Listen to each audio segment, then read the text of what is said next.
0 dB. iPhone. File list. Okay, so I've got Do Not Disturb turned on in my phone because now I know with Recorder HQ when you do recordings, if someone rings me up or I get out of the recording without saving it, it will delete the recording both times. It won't auto save. So yeah, anyway, I guess that's what I know. So now I'm going to put some ham and salad on a wrap. I am going to do that. Ham and salad. I love wraps with ham and salad. Yum. I love it. Oh, except it's all rolled up. I can't get to the... Come on. Okay. Now, right. Piece of ham. So then you gotta... Oh, shit. Okay.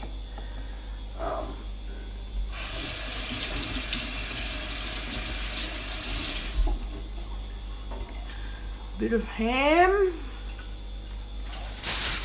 and then I'm going to do a demonstration on how to upload videos to YouTube, but I won't actually do it. Now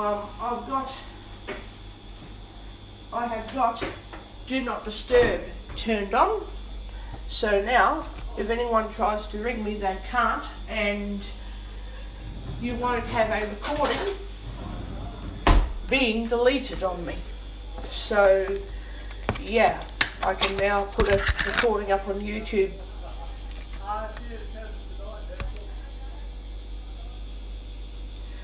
And yeah, I think it'll be easier to... I think I'll put a bit on the wraps just to make sure that a bit gets on there. But yeah, I think now I've got my problem solved and I can remember to like save the recording before I get out of it. And with Do Not Disturb on, a phone call won't interrupt, because if it interrupts now, the recording gets deleted. It really does get deleted. And for some reason, I don't think recordings get auto-saved in Recorder HQ anymore. Can't work that out. I don't understand that. But yeah, they don't auto-save, which I find quite weird. Find that quite weird, actually. I don't know. I can't work that out. Oh well.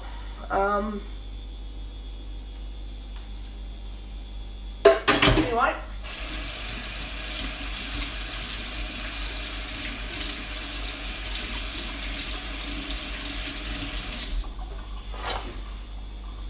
What am I meant to do? Don't know. Just eat chicken wrap and enjoy myself today. And read a book and that. Which I'll do that soon. But I am too busy writing at the moment. I wrote up a public blog post, and now, is this lettuce okay or not? I'm going to assume that it is okay. I'm just going to assume that it is. Oh, it's a bit wilted. Right. Some of it is. Might get some good parts of it down the bottom, or won't I?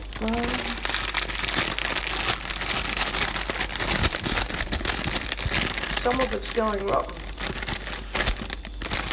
Anyway, I'll get the best parts of the lettuce that I find. I'll chuck the rest of it in the bin. That's what I do. Everyone says, oh, you can't risk any of that. It's like, yes, you can. You just get all the wilted bits off it and you put that back in the packet and you throw the rest of it in the bin. You can get away with anything if you try hard enough. That's how I see it. You get the least affected parts of the lettuce and you think, oh well, I'm going to throw the rest in the bin anyway. That's what you do. That's what I do anyway.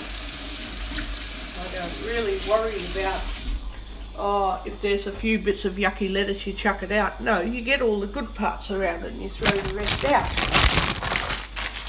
It's just what you do.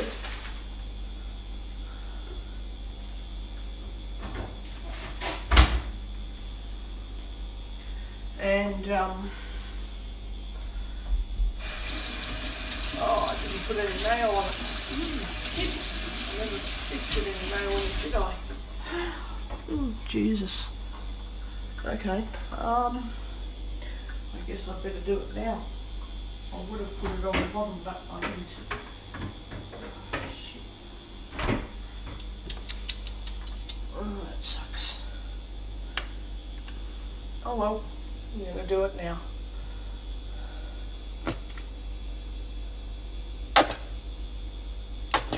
Okay, that's enough mayonnaise. And I don't know, if I want tomato in it, I should have put tomato in a container and then, put that in the fridge, but I didn't. So, oh well, I have no idea. I would have it good.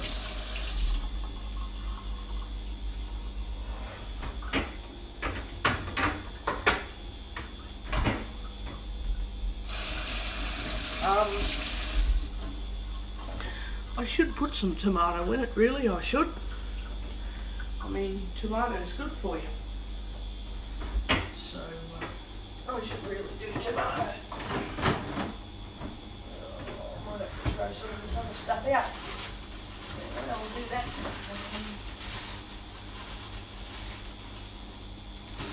Yeah, I feel a bit rotten. Find a good one. That's alright, yeah. Right.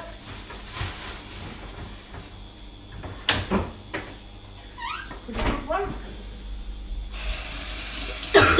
So it'll go a bit yucky, so you just get a good tomato out, you get a good one, you wash it and you cut it up. Okay, get that out. Yeah, come here. And you just cut it up, put your bit on there and get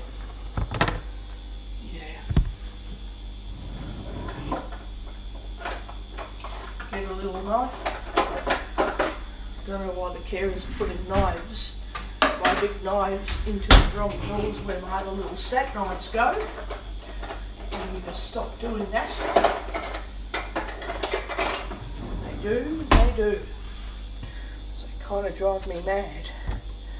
Okay, I'm going to now put a bit of tomato on here.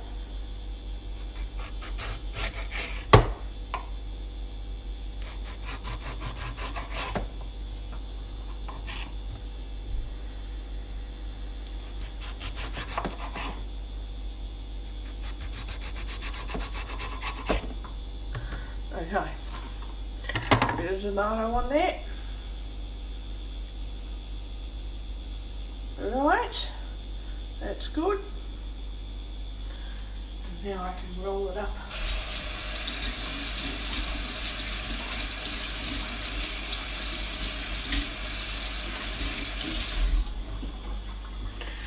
Roll it up now and Recorder HQ. Heading. Go.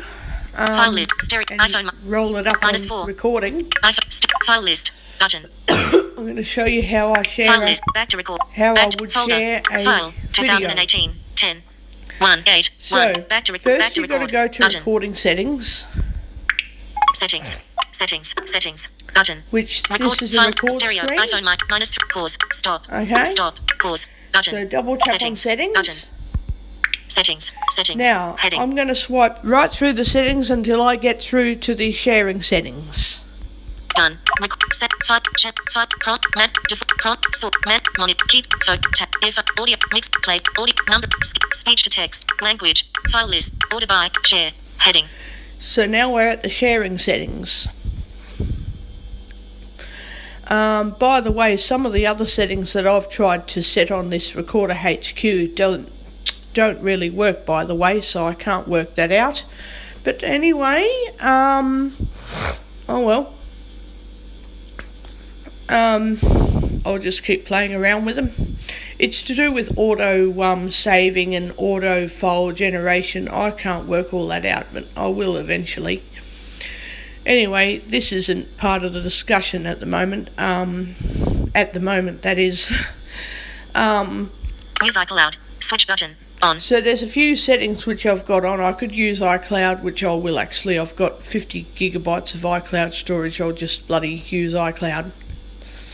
I've deleted the iCloud folder though, haven't I? So anyway, I deleted it. Oh well.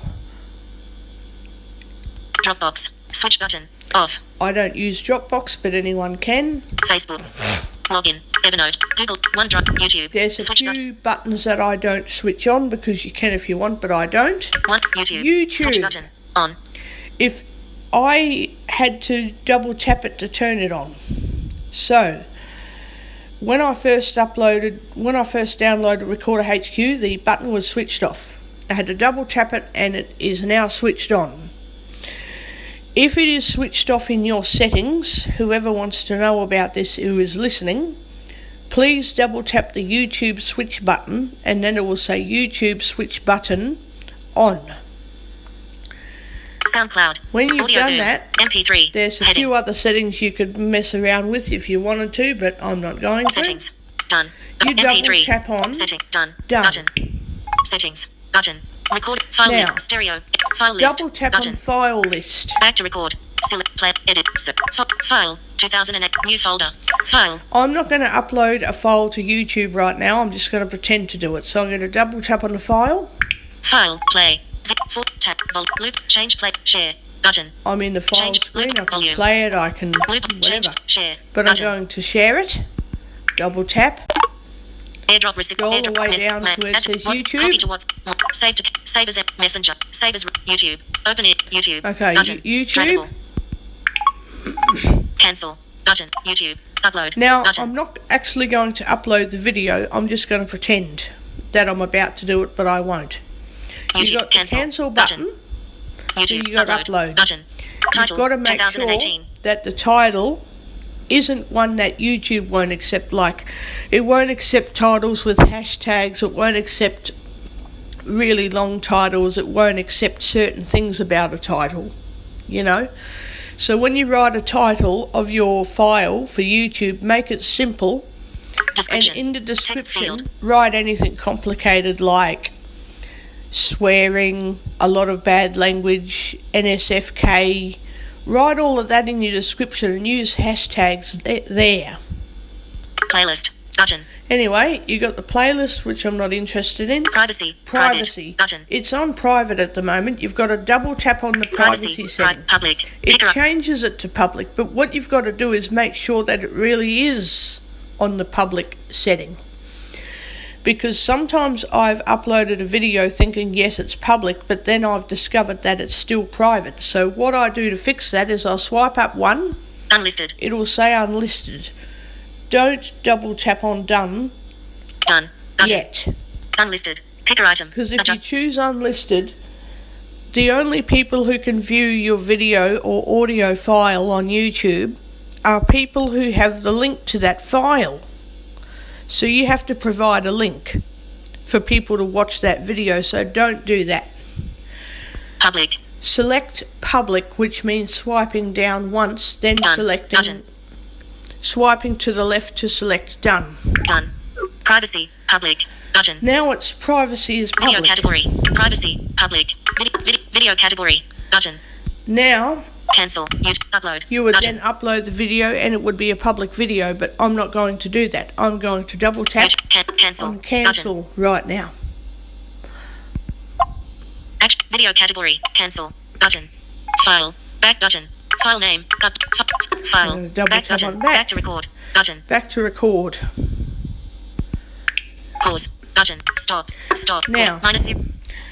Now that I've done that, I need to get rid of a bit of lettuce that got onto the bloody counter. Alright. Now.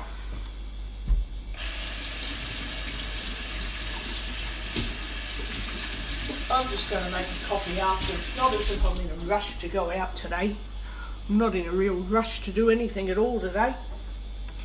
The way I wrap up my salad wrap, bring that out of the way, is I tuck the bottom part in, then I take the side of the wrap, then I start rolling it over my tucked in part, and I turn the plate around so that it's on the side, and I very carefully roll the wrap around and around until it's rolled over. Then I move the wrap into the middle of the plate and gently press. Don't worry about any food that's on the plate, there's only a little bit there. You gently press the steel side down onto the plate. Just gentle, not really firm. And there you have it, it's a wrap. It is a wrap. It takes a lot of practice. It took me 3 days of practice to do it, and now I know how to do it. Now I actually know how to do these. I really know what I'm doing now. That took 3 days of practice.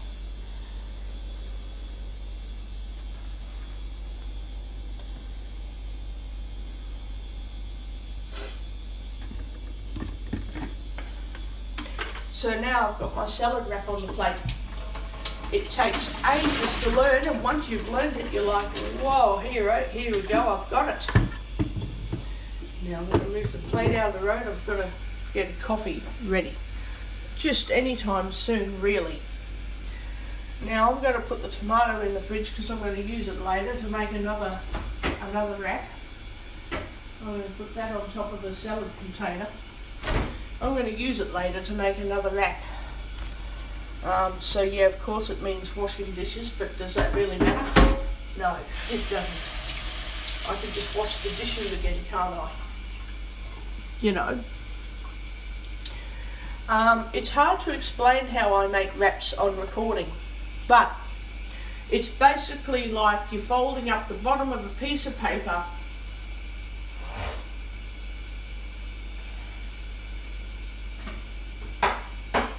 so that the bottom edge of the paper is sitting up, not all the way up, but about a bit less than a third of the way up the page.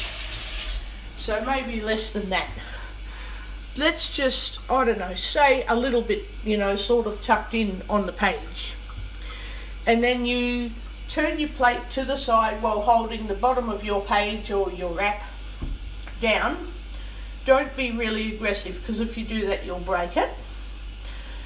And then you gently roll the side that is away from you down towards you. Roll it around over top of your food gently, firmly, but like don't be aggressive or rough.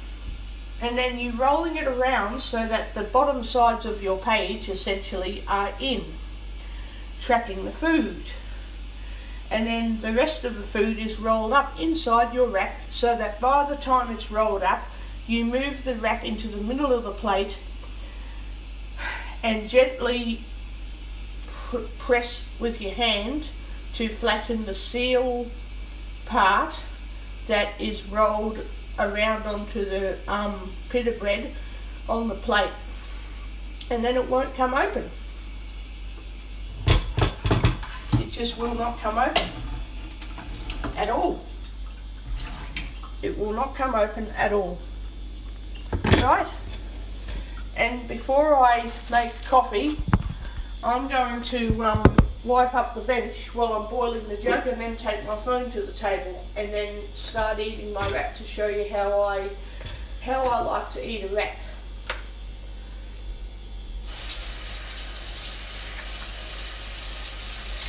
I've finally got the dish to how to do a bloody wrap. Oh, yes.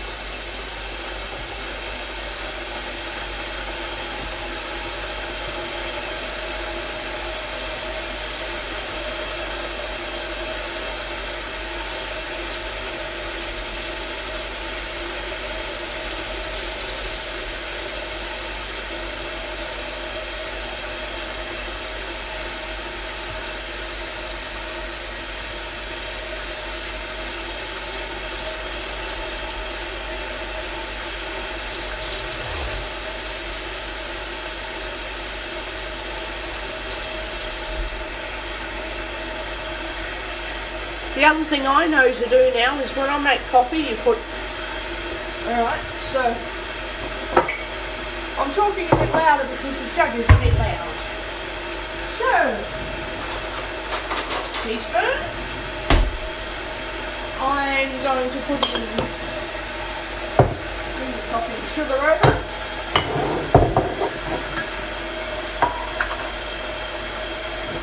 Two things of sugar.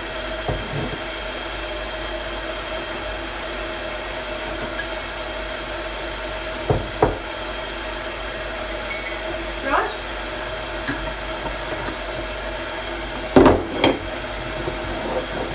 Spoon of coffee. So, spoon, teaspoon of coffee. I'm not really fussy. I don't care if it's level or if it's a bit over. It's coffee. I don't give a shit, really. I do if the chemist is saying you're drinking too much coffee every day and your blood pressure's really high, but when you're not drinking a lot of coffee it's perfect. I'm like, well, then I don't have high blood pressure except that I drink too much coffee. But I don't have the full-blown high blood pressure condition, which technically means that if I kept on drinking too much coffee, I'd be on high blood pressure tablets. But if I don't drink coffee, then my blood pressure would go too low and they'd have to very slowly, bit by bit, wean me off the blood pressure tablets, wouldn't they, until I'm not on them anymore. You know, that's what they would have to do. So it's that or don't drink too much coffee. I've just decided to not drink too much. So I can have a coffee at home, have another coffee at the shops if I want to. Then occasionally I might have 3 cups of coffee a day, depends on how I feel. If I've drunk an awful lot of water and I need another drink but I don't want water. And I get those days. I can drink half a gallon of water, which is about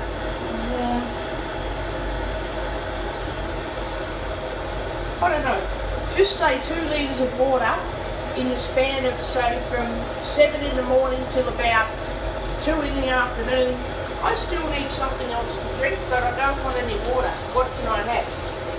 So I might have the extra 2 or 3 cups of coffee, or maybe 4 cups in a day occasionally if I really want it. But that's not very often.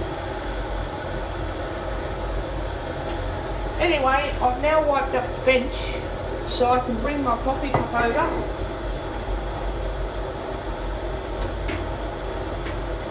Put a bit of milk in.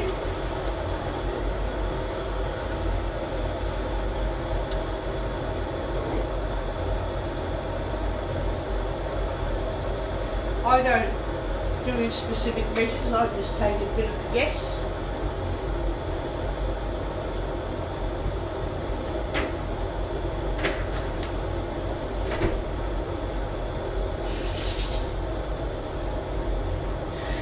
And hey, now I'm waiting to pour my mug of coffee with hot water. So in the meantime, I might give it a bit of a mix.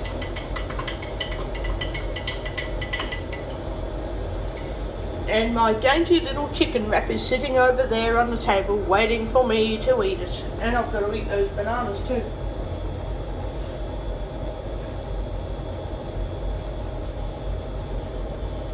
Come on, Jack, finish boiling, hurry up. And when I've done this recording, I hope I save it properly because I want to actually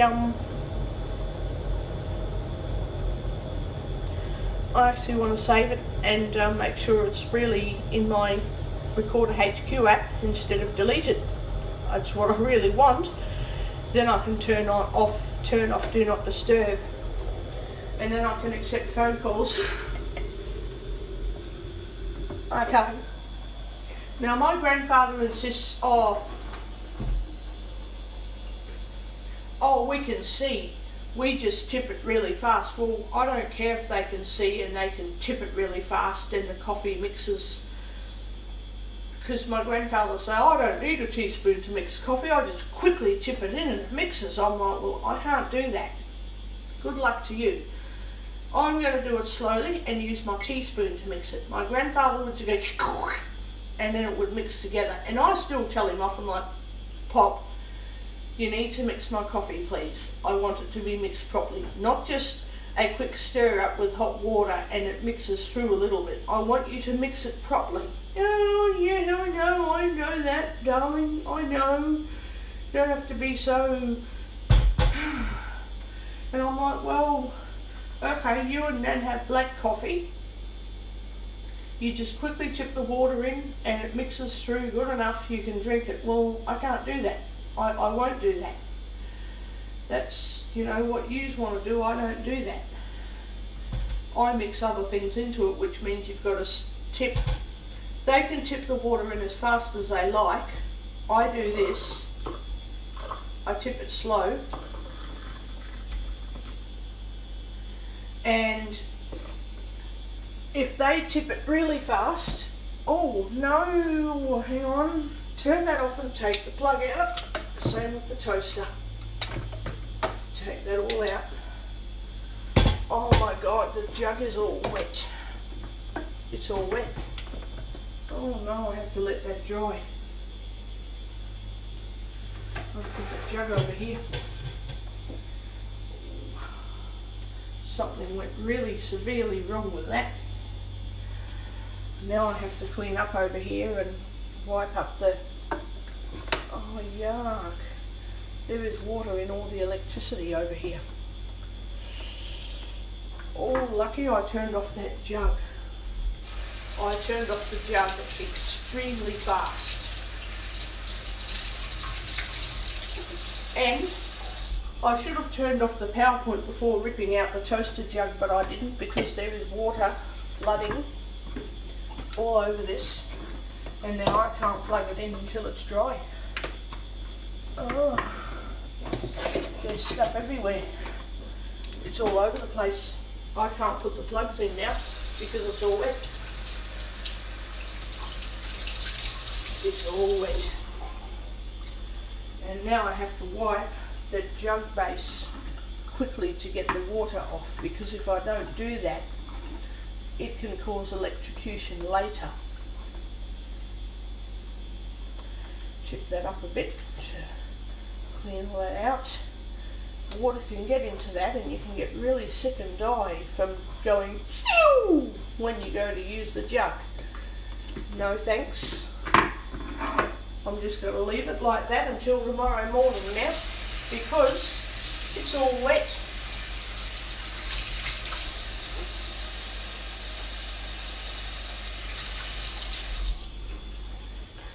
So if I want anything else, I'm going to have to make it right now, which I don't want to do that. But I have to do it now because I don't have a choice.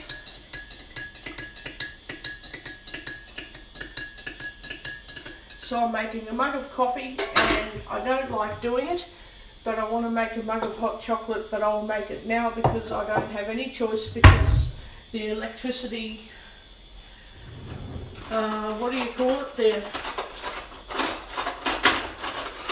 the stand where the jug is got water in it, and I nearly caused a short circuit in the electricity, so I've had to clean up over here. By the time the jug finished boiling, there was water everywhere, and I didn't realise that it was causing an electric surge. I went to feel the jug and I thought, oh, nothing major happened. Just felt like I was a bit, something isn't right about this, and then I put it back on the stand and I thought, oh, something doesn't feel right over here. So I yanked out the plugs, turned off the power points.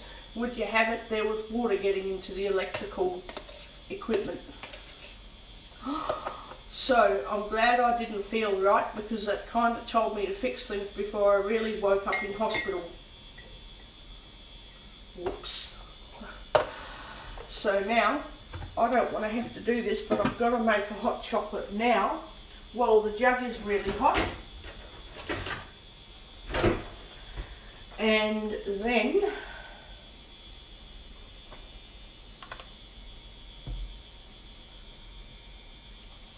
I'm going to tip the water out, which is a bit of a waste.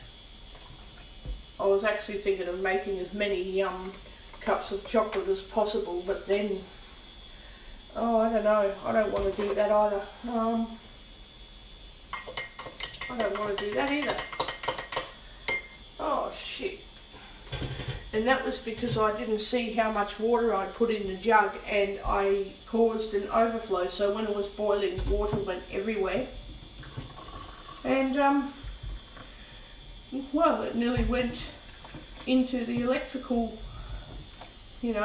compartment, like inside the charge thing, which means water would have gone through the power cord inside the wire, and it would have made a bugger up of the electrical appliances, the toaster, the power point, everything. So I'm lucky I fixed it right away.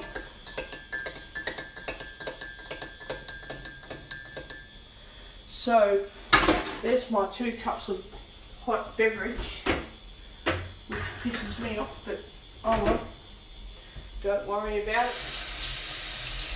I reckon just forget about it. Now I'm going to tip, just going to leave it over there for now. Hey, it might dry up and I can use it later, but you've got to leave it for at least 2 hours. Once you've cleaned up with a cloth and you've made sure there's no excess water and it's damp, but it's reasonably dry, but there's dampness from the water, but you've got it all basically cleaned up, you've got to then leave it for up to 2 hours most of the time.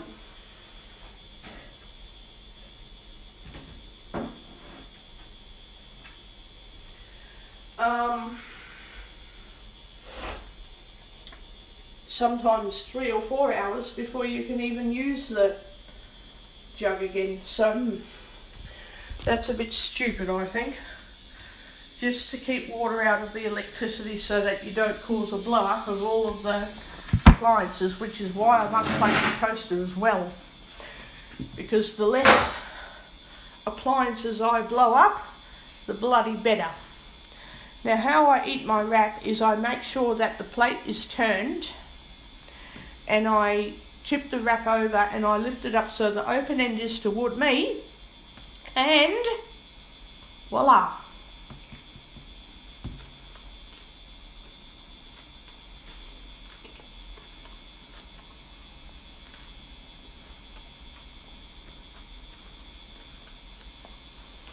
I'm now eating my chicken and salad wrap, my ham and salad wrap.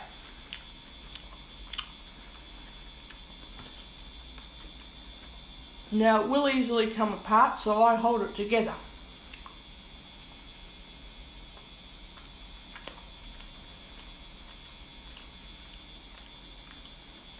It could come apart though, so I just be careful with it.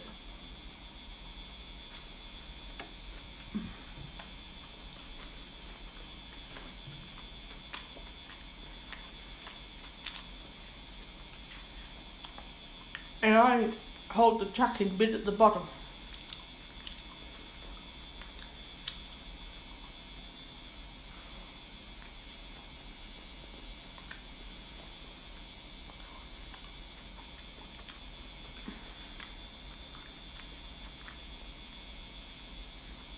I roll it in as tight as I can into my hand and hold it like a rubber band holds something together.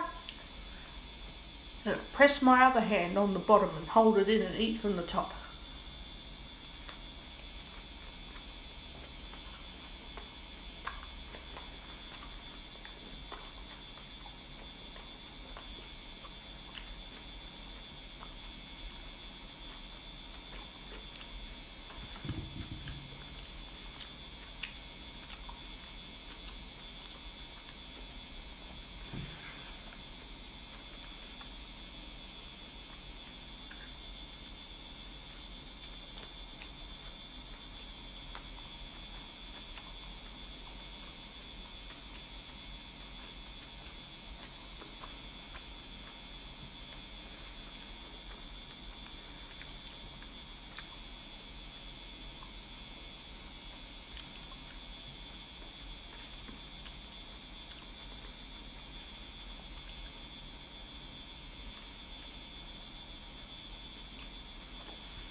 What I like about these wraps is they're very healthy and They don't require any butter, and you don't have to eat any fat food. You eat these and you survive very well. Chicken, ham, steak, whatever. You can survive really well.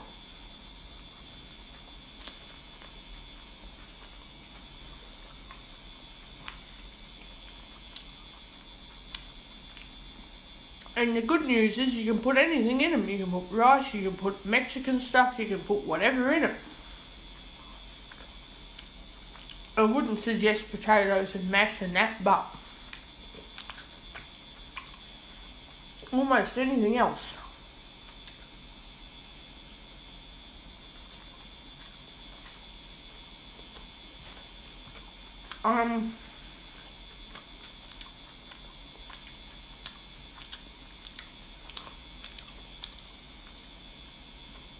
Just thinking of something else to talk about while I'm eating.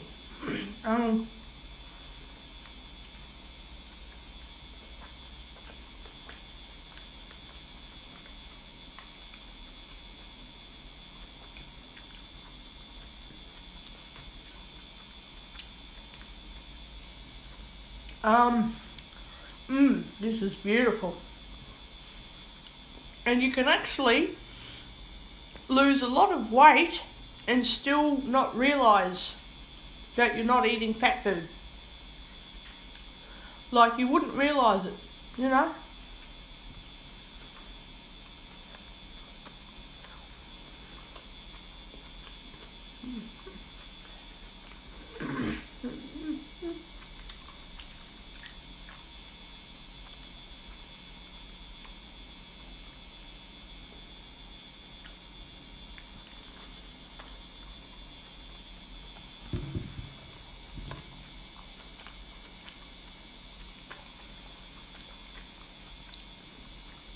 The other thing about meat and salad wraps is you don't even have to have meat, or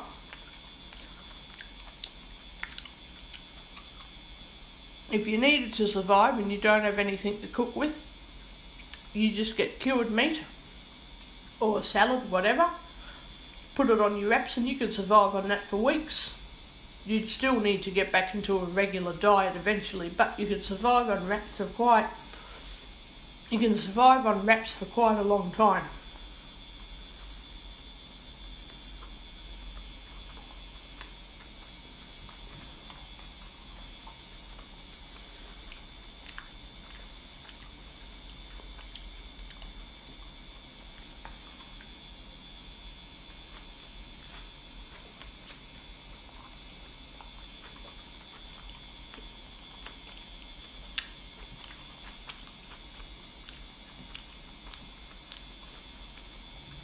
The other thing I find nice about a wrap is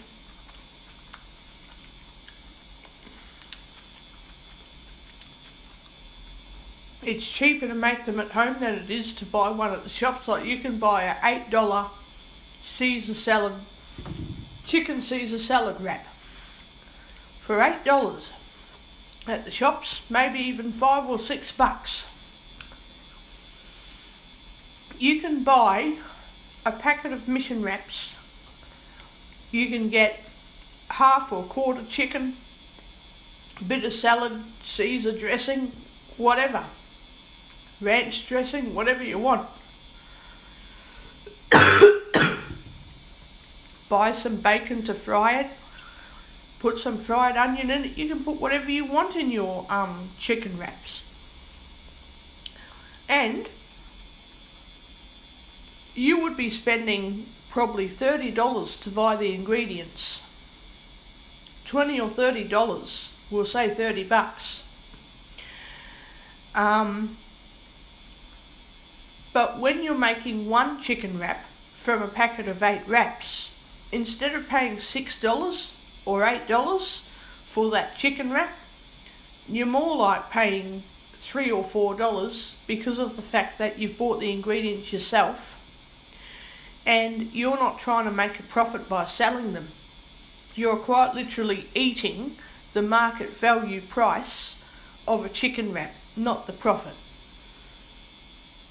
So when you pay $7 for a chicken Caesar salad wrap, you're not paying for the chicken wrap, you're paying for the plate that they give you, for the packaging that you've got to chuck away. So really you're paying $4 for a chicken wrap, and the other $3 or $4 is actually going towards the rubbish that you've got to get rid of, the dishes that they have to wash, everything like that. So when you buy food and make it at home, you're buying it, for anyone that knows economics, for anyone that doesn't, I'll explain, you're buying it minus the profits that are being made. So in lay terms, when you buy food and make it at home, you're paying for what you need to buy at the supermarket, which is what everyone does. But once you take that home and make it up yourself, you're actually dividing the price that you bought, for example $30, divided by 8. You might be the only person eating it, but if you can make 8 chicken wraps effectively for 8 people, how much does each person have to pay for that chicken wrap? So everything divided into 8, the chicken divided into 8, and there might be leftover chicken. So not to get too technical here, but if you divide everything by 8, you're paying around $2 to eat one of those chicken wraps. Which means when you buy what is supposed to be a $2 chicken wrap, or let's just say $3 at the shop, you're paying an extra $5 for the actual service of receiving that chicken wrap. That is a rip-off. When you can make it yourself at home, you've got to spend a certain amount on profit due to the fact you're buying it from the supermarket, but you're saving hundreds of dollars a month by doing that. I mean, think of it this way. You spend $8 on a chicken wrap or a steak wrap, whatever. Then you've got to spend $30 to buy the food at home to take home. Yeah, but that's not, that doesn't mean that you buy stuff and it's more expensive. It just means that you're literally paying for $30 worth of stuff, and you take that home. $30 will give you 8 or 10 meals. It could be chicken wrap, it could be chicken on bread, it could be chicken and salad on a plate. When you spend, let's just say, we'll say $25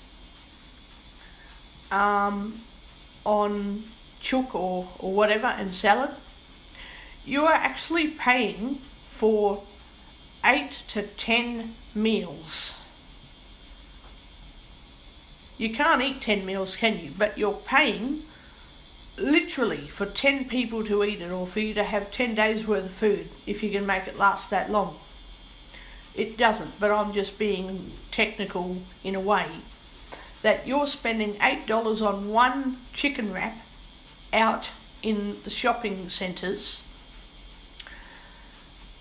That $8 can make 2 meals if you're at home.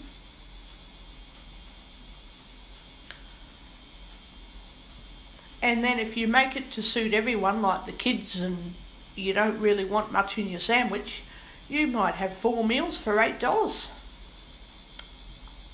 So when you pay more to buy food at the supermarket, you're actually paying more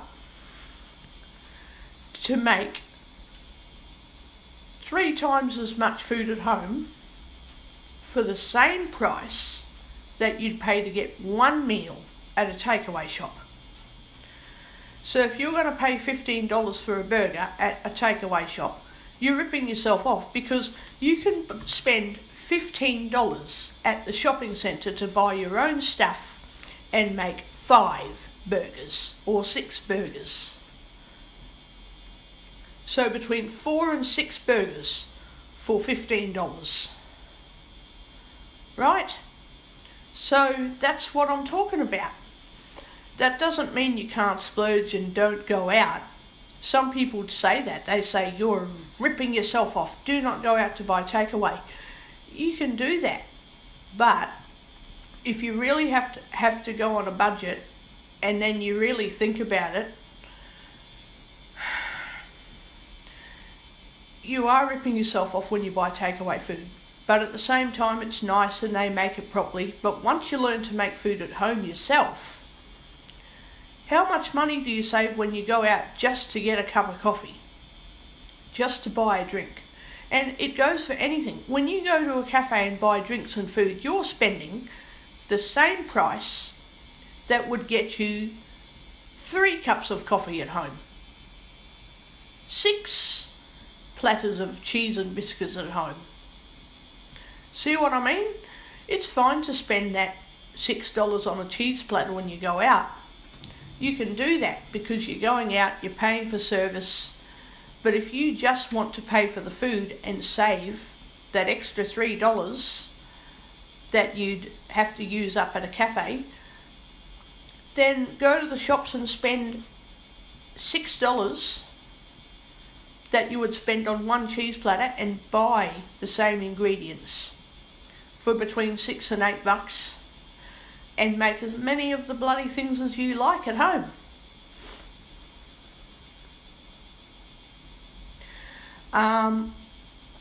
Because then you're only paying for the food that you get at the shopping centre. You're not paying for service, you're not paying for, you kind of are in a way, but it's way cheaper to pay for something at the shopping centre and make it yourself, because then you're not paying for the service of someone else makes it for you. I actually find that if I tell myself, oh, I'm going to buy a $10 steak sandwich, no, I'm going to go to the shops and spend $20. Oh, yeah, $20 to buy a few different things. Then I go and make that $10 steak sandwich at home. I can make 2 of those $10 sandwiches that I could buy at the shop for one sandwich. I could make 2 of those steak sandwiches at home, and then I've still got leftover salad for the next day, which means that I've saved, what have I saved? Let me think.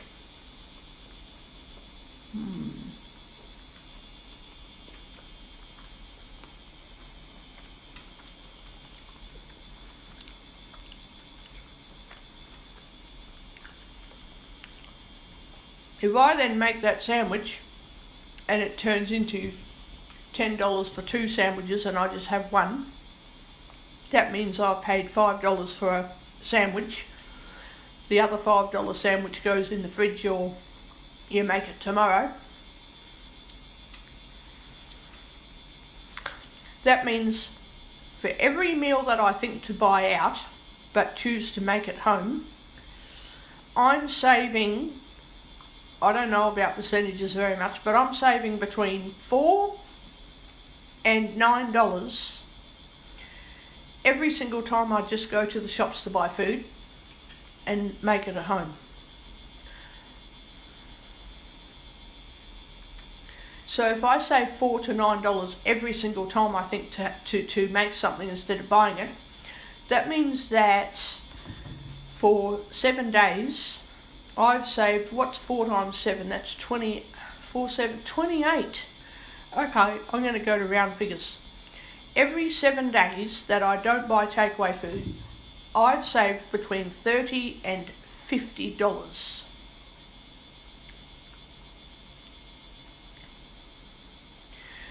Per month, that is $200 a month that I haven't used up on takeaway food.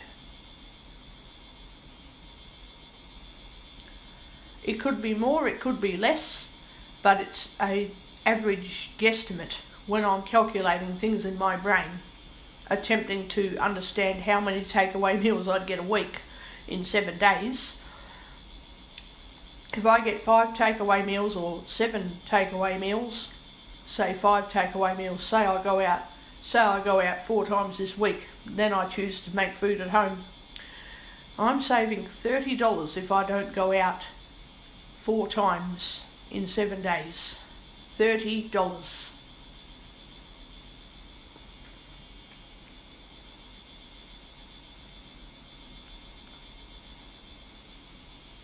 Because you might think, no, you're spending $30 to buy food and then you make it at home. That's still $30 on 4 takeaway meals. The thing is, you're paying $30 to make 8 or 9 meals.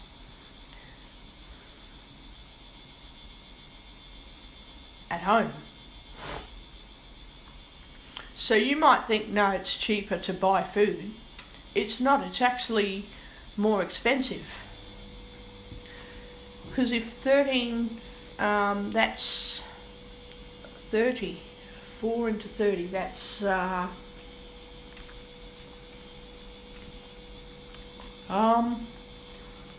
times 30, 9,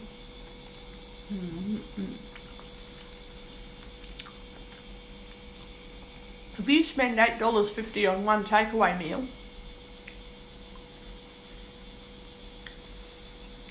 but instead you go to the shops to spend $8.50 on what you want to make at home, you can make 2 or 3 meals for the same price tag. And you can make it however you like.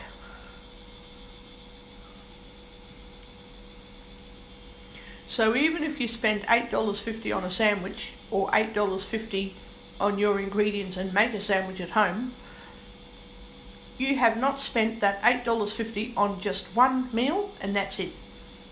Then you've got to go and spend another $8.50 on another meal and that's it. If you buy the ingredients and take it home, you're not going to spend $8.50 4 times a week. You're going to spend it once a week.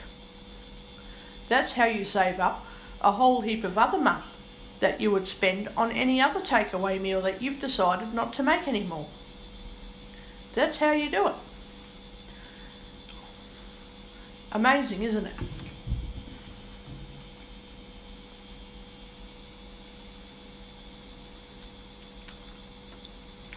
I could have bought 4 chicken wraps over the past couple of weeks and spent $30.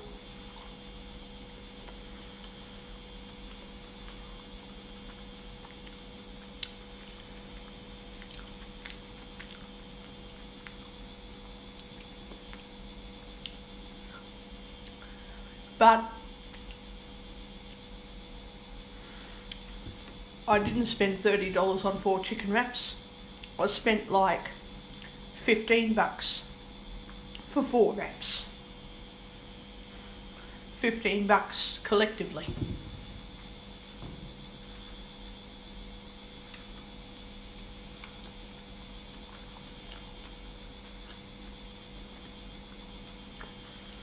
I might have spent $30 in 2 weeks on heaps of different food.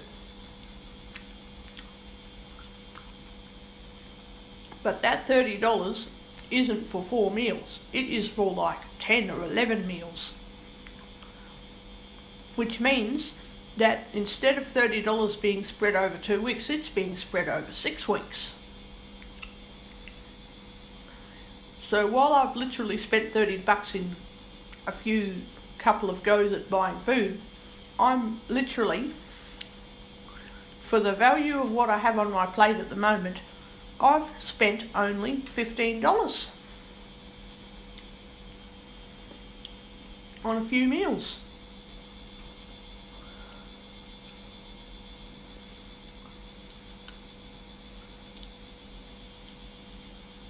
So that $30 isn't going over 1 or 2 weeks, it's going over 3, 4, 5, 6 weeks, somewhere around that. Sometimes 3 weeks, sometimes 4 weeks. It just depends on how much food I get for the same price. So any extra money I don't spend in that time is saved money. So I'm saving 50 odd bucks a week on not buying takeaway.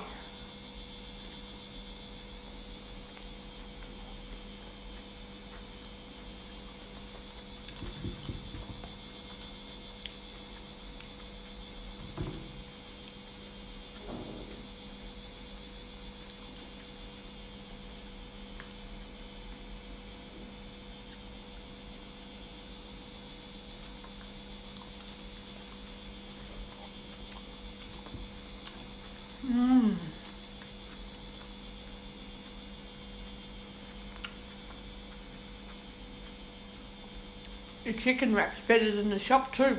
I can put whatever I like on it. I wanted ham instead of chicken, so I used ham.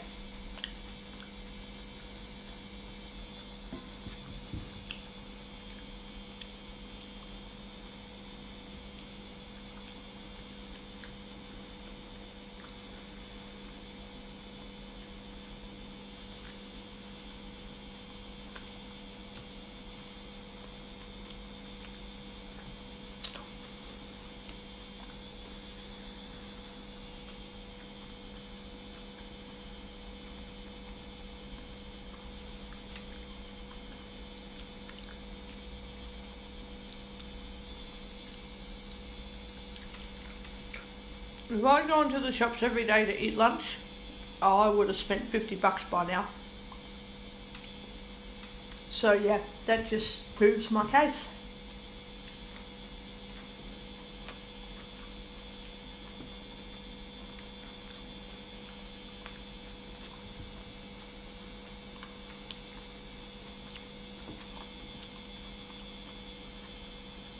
The worst part of this is I go to the shop to buy a wrap and they make a stingy bloody stupid thing that's worth more like $2, let alone $8.50.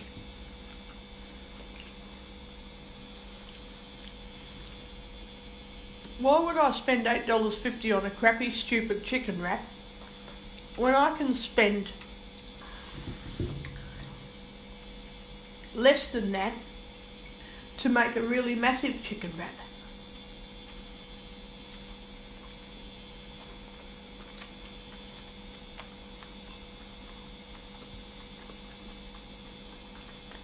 Or a ham and salad wrap, whatever.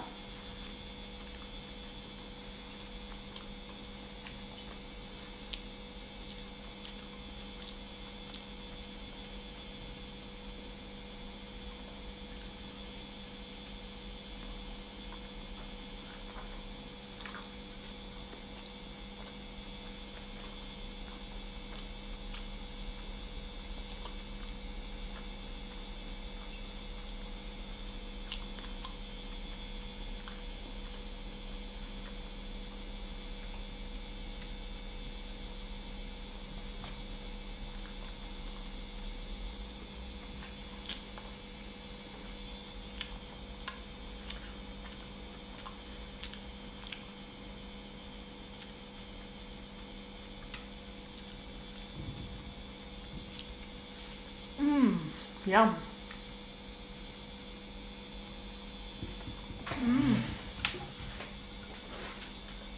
That was beautiful.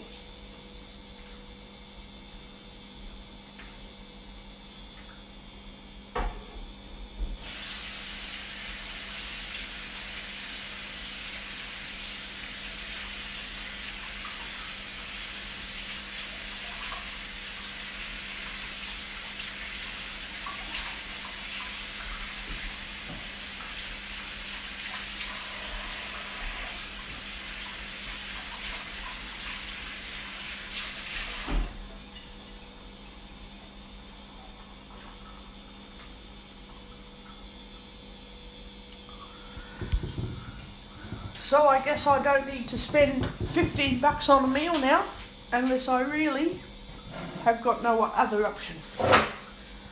I can just buy a feed if I have to, not because I want to, but because I may have to. iPhone microphone. -20. -0. Pause. Stop. Button. Stop. Which is button. good because now, if I'm at guide dogs training camps, I don't know if they'll allow me to do this, but I could just make my own. Like if I don't want to eat, food when I'm out, I can just take a meal out. But I don't think they would allow me to do that somehow. Which is fine. I'll save up money for buying expensive takeaway food. But the money that I don't spend is going towards buying really cheap stuff for making food at home. So, Stop button. so yeah, this stupid throat thingy that made me sick the other day is finally gone. Just almost gone, which I'm happy about.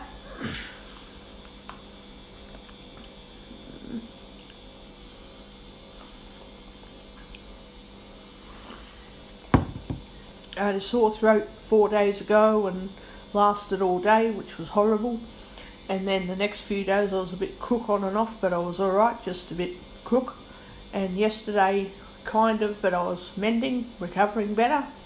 Today I'm halfway there, meaning I'm not entirely, feel a bit run down and crook anymore, as much as I just feel a bit blasé, but I'm okay, so I'm getting better. Nearly there.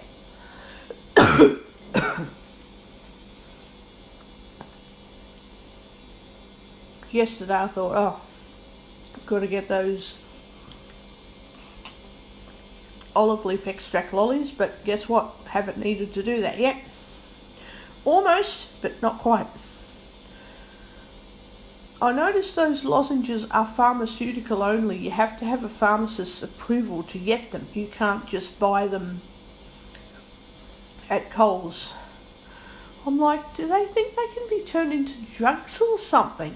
Everything that's only bought at the pharmacist has to be approved, even if it's part of what your body needs or it is compatible with what your body needs already, you still need approval. Like, oh yes, I just want to buy these things so I can just, mix them together and turn it into some other drug that I really want. Like, no.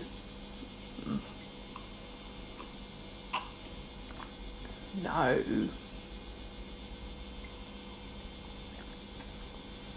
You buy those things so you can take them how they're directed, and when you don't need it anymore, it just sits there waiting to be needed.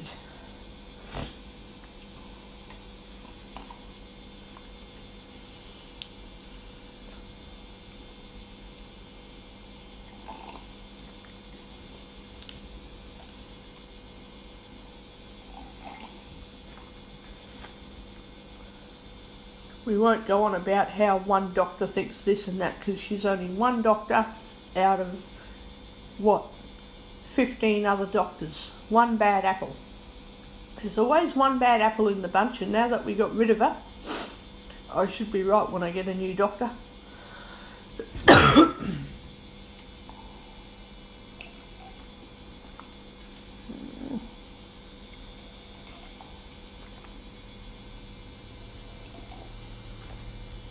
I don't want a overseas or foreign doctor either, because, I don't want their religious baggage. I don't go there to ask about religious convictions. I go there to ask about physical problems. And as soon as they say, do you need a psychiatrist? I just say, well, I'm getting a second opinion. Thank you, and then I'll go, because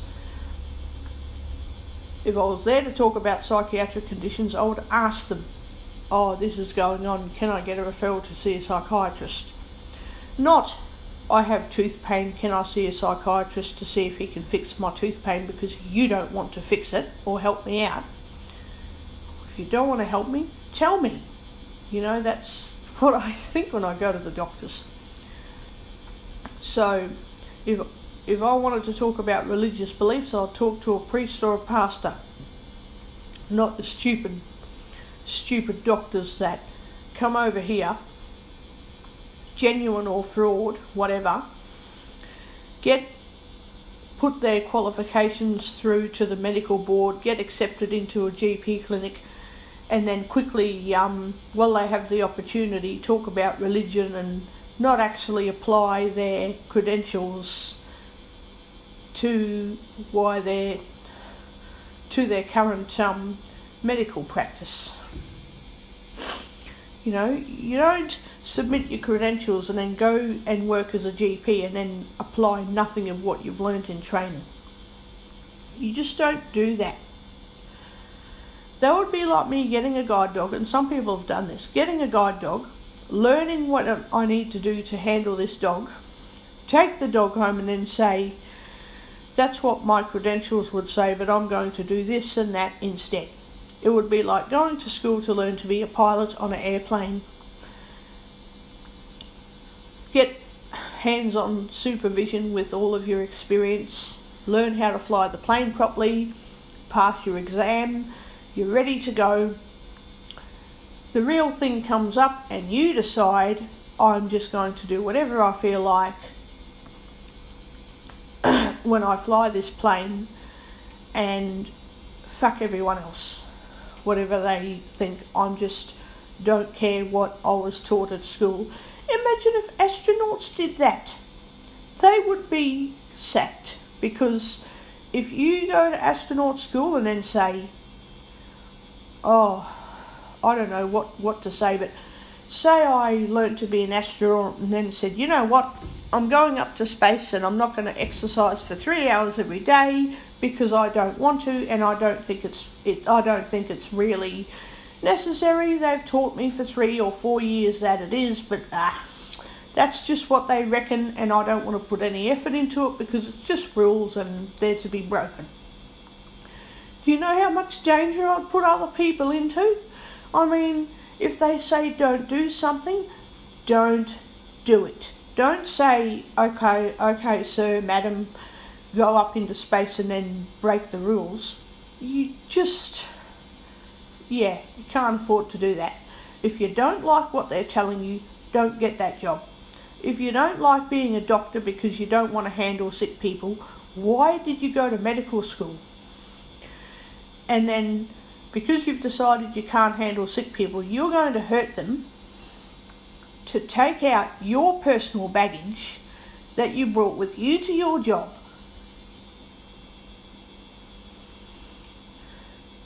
Because for some reason, you want it to be someone else's fault that you don't like your job. If you don't like it, leave. That's basically the message. Which is why I really love my pharmacy people at the Terry White Chemist. I think they've handled a lot of shit for me this year, because that's right, I just love to get sick and get the flu because I just want to suffer. Really? Are you fucking kidding me? No, guys. I went through a lot of shit that they had to put up with so that they could help me to get better. Not because I like it and I want to get sick so I can make people put up with my shit because it's fun and whatever. I don't like it. I just needed help or I would die. That's right, I just want to die because I don't want any help. No one can put up with me. No. If they're so genuine, they will accept and help people out, even if they deal with a lot of crap to help people, because once they get better, like me, I'm not dealing with any shit, the pharmacy people aren't dealing with any shit, and we don't have to stop being friends just because, I don't know, you've got to be in your bonnet and you don't like me because I'm sick. Well, I don't like me when I'm sick either. Do I have to kill myself? Some people actually kill sick people. I think that's disgusting.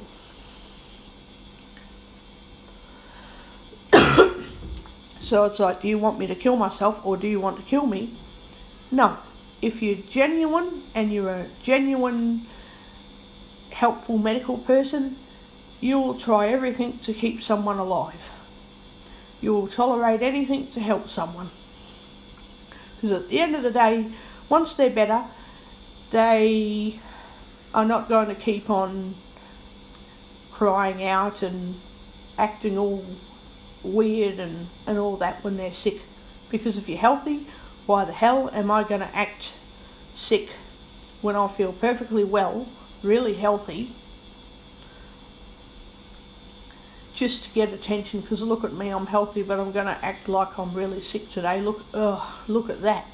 I'm just trying to get attention. Like, oh man, I've got so many other better ways of getting attention than pretending to be sick, and act sick and that as a pretend way to get attention. God, if I want attention, man, I can ring people up, I can go to the shops and have coffee, I can go to the chemist and ask about weird and wonderful new products that they've got. Jesus, if I'm genuinely crook and I'm acting like it, fuck, I'm just going to tell them. God, look what's going on. My nose is yuck, and I don't breathe properly at night. I think I need to buy some Vicks. I don't like the really strong stuff. It's too harsh. And then we have a bit of a laugh about it. It's like, oh, I like the baby balm because it's strong, but it doesn't give me a painful jarring feeling in the nose when I'm sniffing it. It's just one of those things. And rubbing Vicks on my chest makes me way too hot. So I don't do that anymore because I feel like I've got a hot flash. Yuck. I don't like it. And I've even told the chemist, I said, okay, I don't know if Dankarub, deep heat, will cause me to feel like a hot flash as well. We'll see what happens. Obviously, if it does, I won't keep using it. But then when I had to use Dankarub a few times, I felt warm in the muscle area, but not a really bad hot flash. So I thought, okay, so I react a bit to Vicks, but I'm okay with baby balm, and I don't react so much to deep heat. I don't know why that is. I don't know. It's just one of those things. Deep heat stinks though. Oh, it gives me a jarring, stingy feeling in the nose. Yuck. Oh, but it's good in a way, like it actually works for what I've used it for without too much of a side effect. So yeah, if they're such good, genuine medical people, they'll do anything to keep you going and make you better, and then when you're well, you're like, yeah, look, you don't have to deal with this crap anymore, and I won't be hankering after answers to questions anymore, and yeah. I did warn the pharmacist that eventually I'll probably be running to and fro getting my eye fixed and getting some stuff to keep putting in my eye. That's eventually though, and she's like, oh yes, that's alright, don't worry about that, we can sort it out. Exactly, because what, I'm going to pretend to be sick and make myself look crook and try to suffer, or try to get sick on purpose? Yeah, sure. Sure, mate. Who the hell wants to get sick deliberately? I can understand pretending to get sick where you have to act and look really unwell and act all weird and that to try to get attention, but you're really feeling fine and you know that you're only joking about getting sick because you're not. Like, you can tell in yourself that you're really well, but you know that you're pretending, and maybe some people don't know that you're pretending, but you know that. But honestly, actually trying to get unwell to get attention. Oh my God, I've got heaps of better ways to get attention without suffering. Well, that's right. I wanted to go to the hospital to get my wisdom teeth out just so I could get medical attention. No.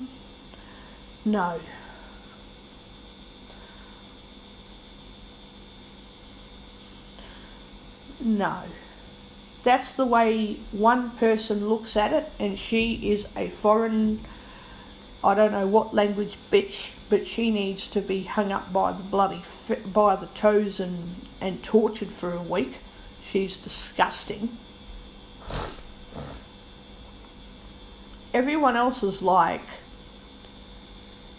you want medical attention when you've had your wisdom teeth out because your teeth are sore. But if you didn't get your teeth out, you'd die of a tooth infection. It'd kill you.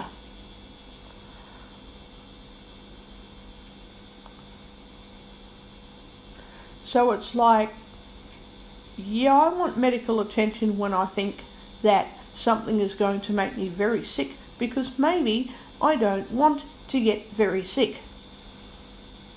Maybe that's why, if anybody noticed. Oh well. Some people firmly believe that blind people, and I can't be sure why, it's just how people think. Some people think that blind people want health problems. I'm like, no, they don't.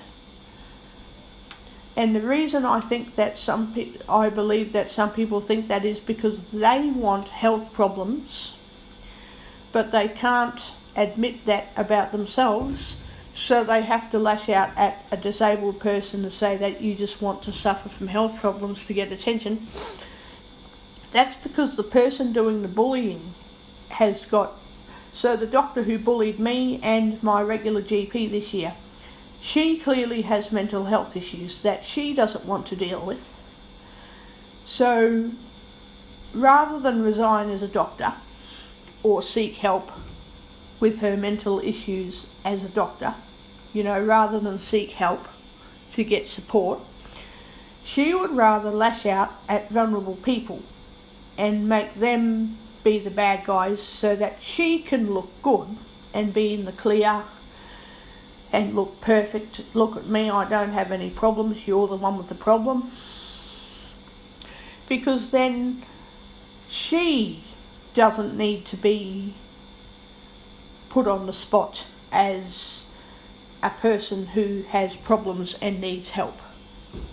Because if she was put on the spot, she would have been rejected by the medical board.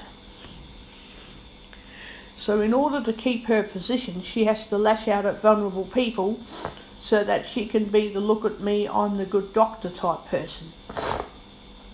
Because if she didn't lash out at vulnerable people, everyone would notice that she has a lot of problems and shouldn't have her job. So yes, some people are very evil like that.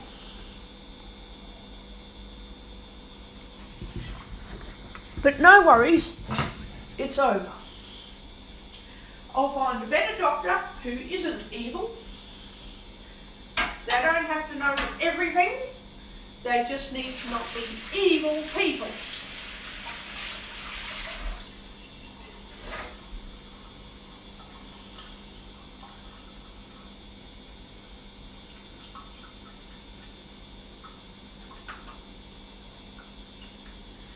I love hot chocolate as well. I love hot chocolate.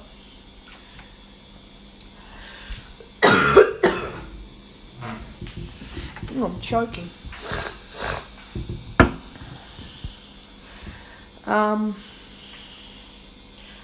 Yeah, so obviously those Terry White people are extremely kind.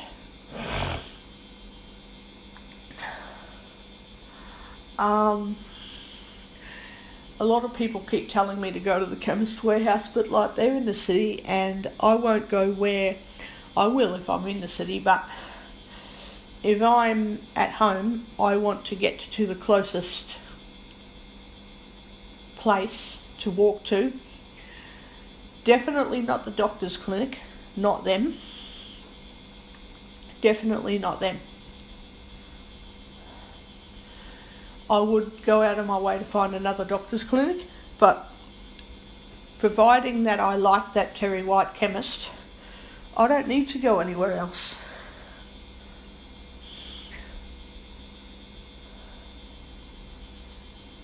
Anyway,